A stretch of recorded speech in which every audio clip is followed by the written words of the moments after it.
Okay, so this is what the large grey cushion looks like on the lounge here before it's been decorated. So I have set out here on this piece of ticking fabric the majority of the doilies. There's 2 left over there, and this is the design I want to do. I've ironed everything so it's nice and flat, and now what I need to do is use my pins, and I'm using longer pins here because the little ones will get lost in all this, and I'm going to pin it into place, all the doilies, and then I'm going to tack them into place. And once I've tacked them exactly where I want them on this piece of fabric, I'll come back and we'll be back in the craft room then. So I'm about to finish tacking all the doilies in place, and I just want to show you how I'm doing that. It's very easy. I've got some bright yellow thread that will make it easy for me to pull the tacking stitches out once I'm finished stitching the doilies on properly. My doilies are pinned in place still, and what I'm doing is I'm just going around and taking nice big stitches, making sure I come up through the threads of the doily, and I'm just taking it almost like in a zigzag way. With the larger doilies, I would go around a couple of times and then do the zigzag effect, but because this is just a smaller doily, I can do it in a zigzag effect like that, and that just gives it plenty of stitches to keep it in place, so I can stitch it on with some white, probably crochet cotton would be best, seeing as it's made out of white crochet thread. And once I get to where I started, then instead of going back up here, I will bring the thread over here now and make it a zigzag, kind of going there. I mean, it really doesn't matter where you put your stitches, just as long as it's going to hold the doily in position. See, I can go everywhere, especially now that I've got to the center. Just nice big stitches.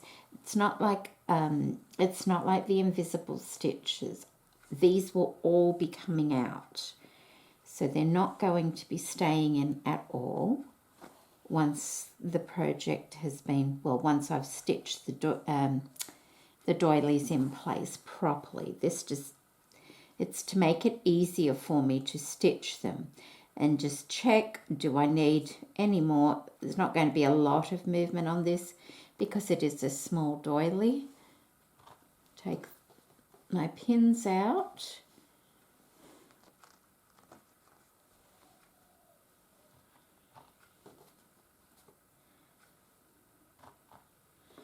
Like that. And then I just take it through to the back and do a couple of stitches there. I don't even really have to knot it off. I just need to do a couple of stitches and that's it. It's done. And they're all very nicely in position. Oops. And there's no pins. So now I can sit here and stitch really easily, not having to worry about pins or anything like that. That's the front and that's the back. I hope that yellow is showing up. Okay, I'm off to find some white crochet thread now. Okay, I have myself some white crochet cotton here, and I've already threaded it. Oop, that's very long. I don't know if I need it that long. Might get a bit tangled. Okay, I'm just going to shorten that a little bit. and I'll use that next time. It fell on the floor and unravelled a lot more than what I thought it would. Okay, so I've got a little knot on the end there.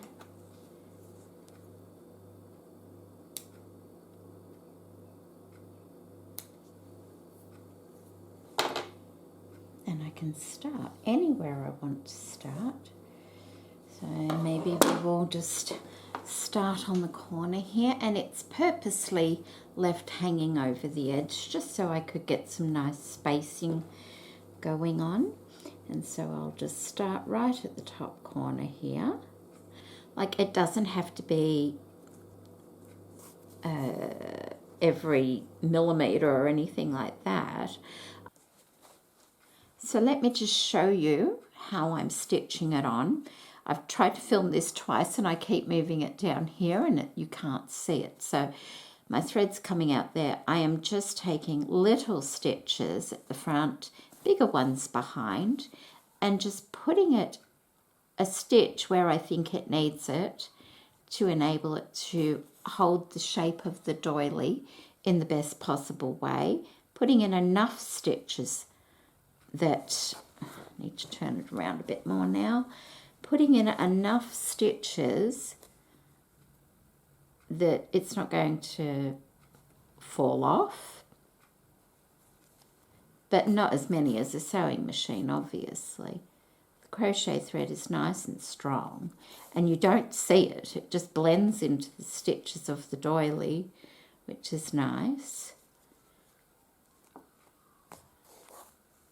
Like that. You would never see it from that side, but you can just see it from that side, and it's kind of just like a little combination of running and back stitch.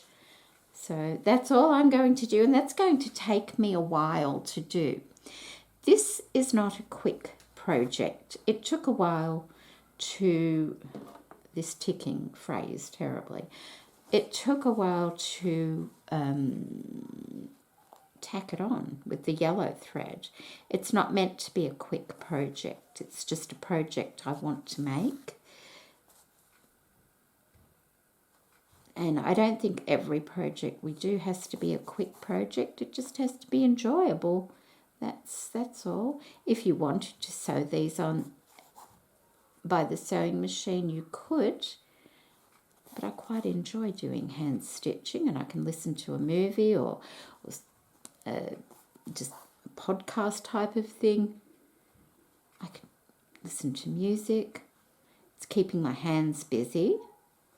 I'm sat down here and the cats are down here, so they're quite happy. It's a bit dark, overcast today, so I thought it would be better to do this sitting down here, and so I might as well watch a movie or something while I'm down here.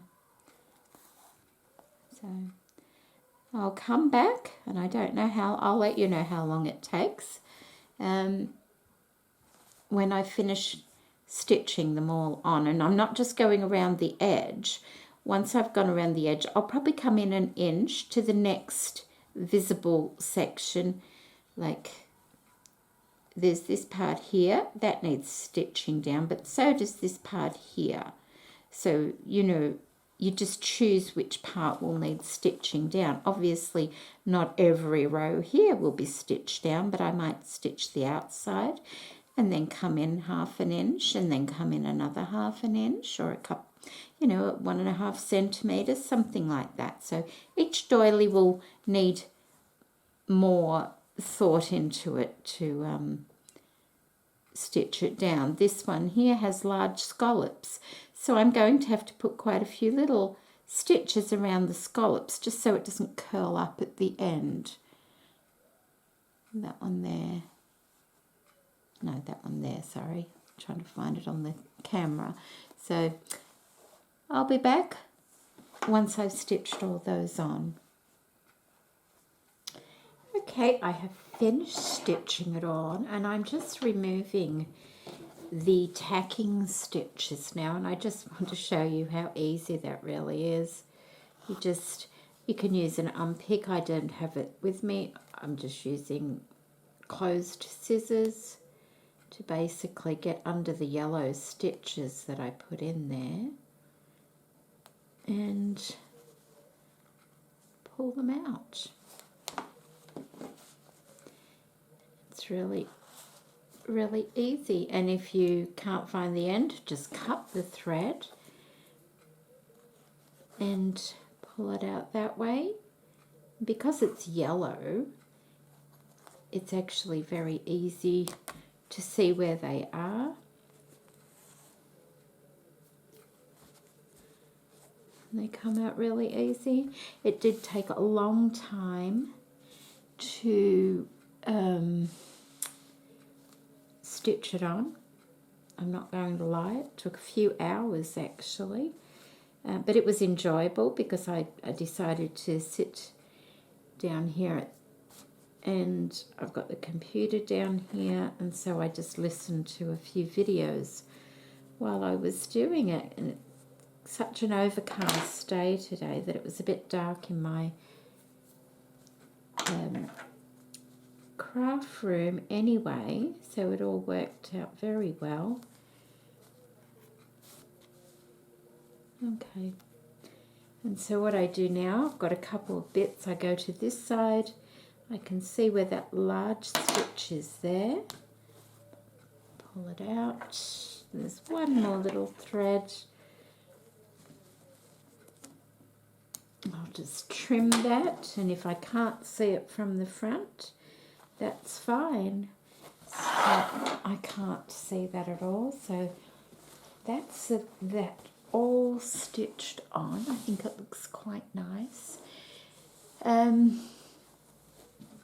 I want to cut it around the doilies like that, which means I'm going to have to, like, I can't just fold it under like that to hem it. What it means is I'll have to have another piece of fabric behind it and cut it the same shape so that I can fold it over and it's nice and neat. So I'll cut out another piece of lightweight. I don't want it as thick as this one. Lightweight fabric, the same size as this, and pin it to this. I'll be back once I've done that. Okay, you can see I have pinned around the bottom part of the doilies. I've just come out a little bit from the doilies. If you can sort of see, oh, gotta be careful. You can see the edge of the doily. It leaves a bit of an indent there. So what I'm going to use that as my guide on my sewing machine, because I want to have a little border like that of the ticking fabric coming down from the doily. So I'm just going to have to do the best I can. I can't really butt it up against the doily to do that because that would only give me a narrow little edge and I'd like twice that thickness. So I'll just have to see how I go, and I'll go down to the sewing machine now. Alright, so first of all I'm going to sew down the side and then I'm going to go around the scallop edge here.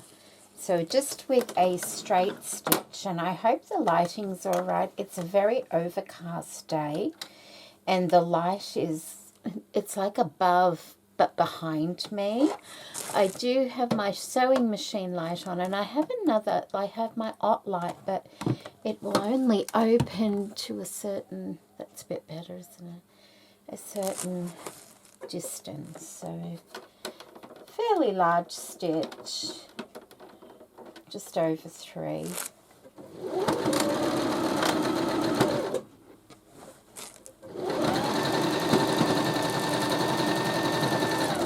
This is just to keep everything together. Okay, so I've got to the end of the first crochet. Need a pin cushion here. I'll put that up there. Okay, so we've come to our the edge of the doily here. So I'm going to take it past that, and then, oh, I hope this works all right. I can, if I just use my finger as a guide, hopefully that might work.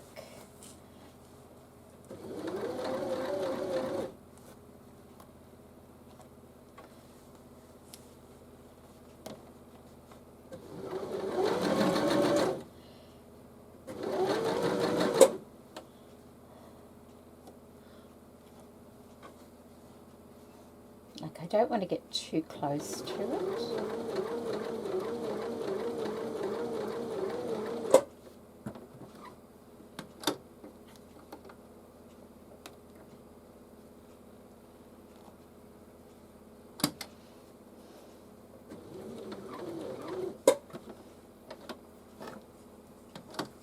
So that's the first scallop done, and I'm going to do the same sort of thing all the way around, and then I'll come back. So that's the last scallop there, and now I'm just going straight up the other side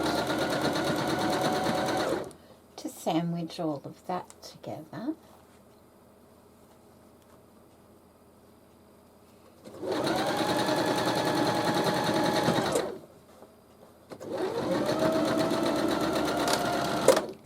Okay.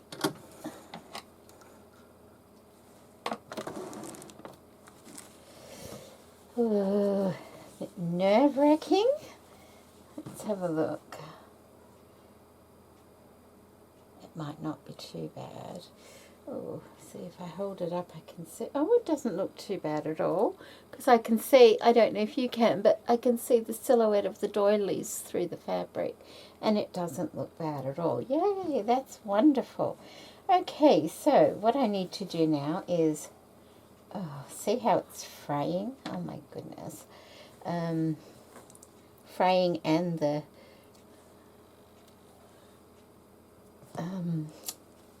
threads. Good done, yeah.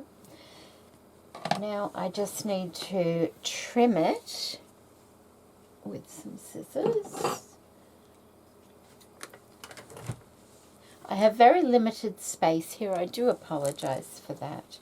This is my little sewing desk, so it's, you know, I don't have a huge, big desk.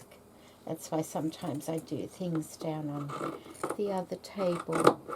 So I'll just cut this out and then I'll be back.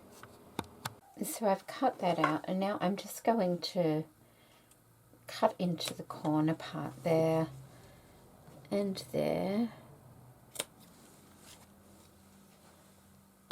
and then turn it through and have a look at what it looks like.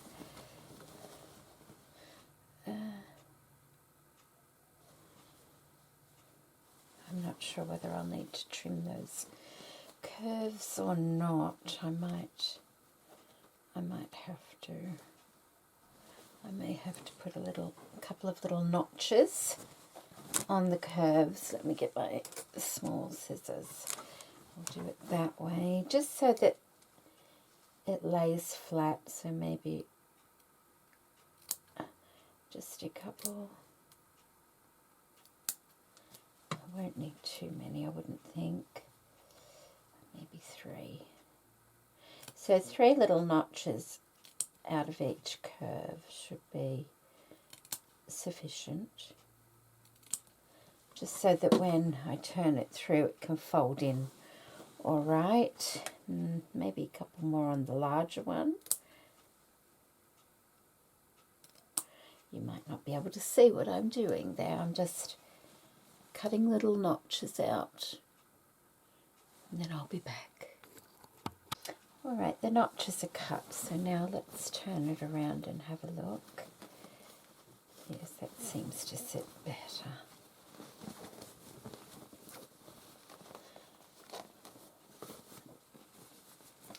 I probably didn't have to stitch down the side. I may unpick the stitching down the side because I may need that opened up more to go across the full length of the cushion. So that's what it looks like. And I'm wondering whether I should give it a little top stitch. Threads. See that? That looks alright, isn't it? I was getting a bit worried that I wouldn't like how it's going to look. I think I'll need to press it. I think I might need to press it, and I just need to compare it to the size. Where did I put the cushion? Oh, the size of the cushion here is, it's a little bit wider, so I will unpick those side seams. I've turned the cushion cover inside out because I need to unpick where I want to insert this. I could just stitch it on, but I want it to look as good as I can get it to look. So I'm going to be measuring the side like that, and I'm picking that amount so I can insert the actual decorative part inside the cushion. So I need to go and iron this. Now with unpicking the side seam, let me show you. So basically I measure from here to about there, approximately there. Let me get a little pin, because I don't want to undo the whole side seam. Maybe I'll take it down just a little bit lower to be on the safe side. And this is not the easiest fabric to see, but there's a sewing line here that needs to come out.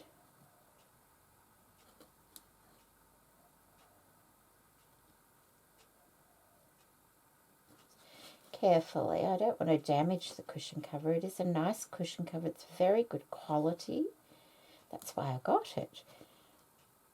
But just a little bit plainer because it's so big. It just a little bit plain on my lounge. Did I show you how to remove overlocking stitch? Now this machine that made this cushion cover was a 3-thread overlocker. On one side it looks like that, but on the other side you have like loops, a looped effect. You have a straight stitch down the bottom and a looped effect. On a 4-thread overlocker, you would have an extra stitching line going through the middle of that loop. You would only see it on this side. You would not see it on the other side. To remove it easily, you just take out the straight stitch at the bottom here. Just the straight stitch. Like that.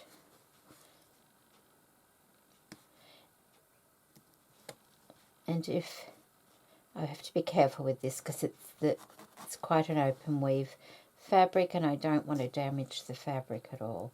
There we go. If you were taking it out of a 4-thread overlocker, you would also remove that middle stitch, and I've just pulled that out. But what happens if once you've removed those 2 stitches, the other threads just unravel and it comes out really easily with no damage whatsoever to the fabric. So for those who needed to know, it's not hard to take out overlocking at all. Okay,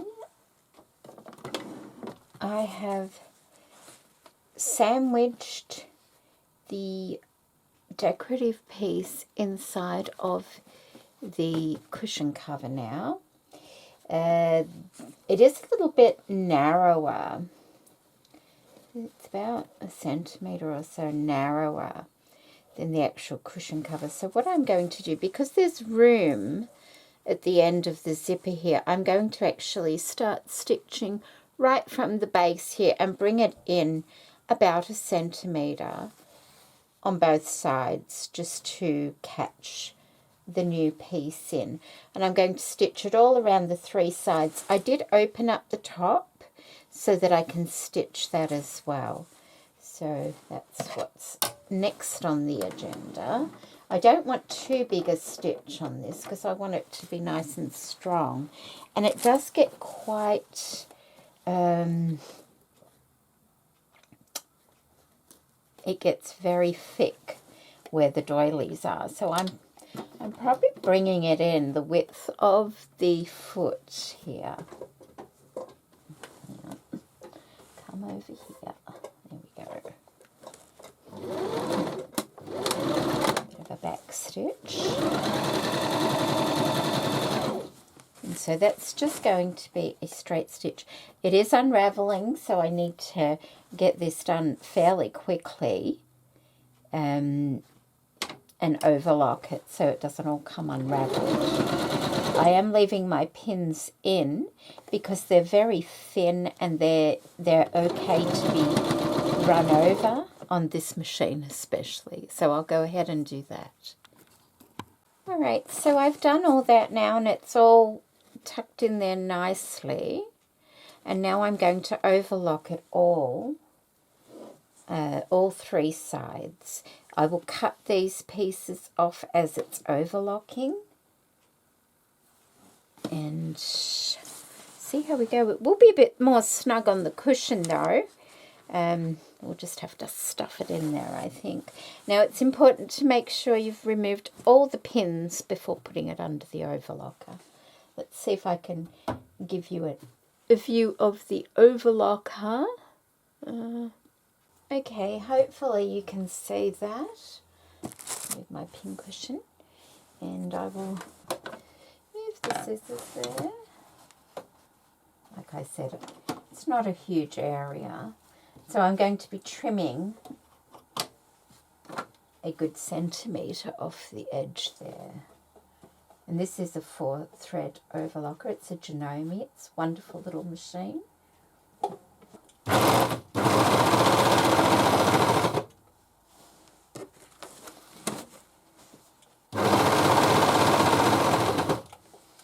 And I'm just lining it up with the old stitch line, and it's just cutting all that off as I go along. So I'll go ahead and do that and then I'll be back. It is important to tie off your ends once you're finished using the overlocker. You can either thread it through a bodkin and thread it back through the stitching, or I like to tie a knot like that. You could still thread that back through the overlocking if you wished. Like that. And I just want to show you how thick these fabrics were that I was going through on both the sewing machine and the overlocker. So this is the thickness, and both of them had no problem whatsoever getting through all that thickness. Lovely machines, these two. Okay, I'll tie my ends off and then it should be finished and we'll have a look. Okay, it's finished. I added some of the lovely shell beads from Beebeecraft on the doilies as well, just around that middle one there. I'll stand back a little bit, and then just one in the center of each of the other according to their size. And I have finished the cushion, and I think it turned out really quite pretty. But once I finished it, I thought, let me just press the edge of the scallop a little bit, and can you see what's happened there? I scorched the fabric of the cushion. It just melted. And now I'm like, oh no. Like, I think the cushion actually turned out quite pretty, but now I've gone and scorched it. So leave me a comment below in what you think I can do. I'm thinking maybe a bit of decorative stitching over, like going around all the scallops down the bottom there. Or a bit of, I don't want too much lace. It's my lounge room. Do I have like, I have a like a doily here hanging over the back of the lounge or the side of the lounge. That's the only lace apart from the curtains. Maybe some decorative stitching in the white. Ugh, so annoying. Or if I could find a lace and attach it to the bottom of the scallop. There's a thought. I could perhaps do that. I'll let you know in future videos. Anyway, today I'm not touching it anymore because I'm upset with myself for doing that. Don't use a steam iron on this particular cushion cover. Thank goodness I didn't stick the whole iron on it. It just caught the edge there.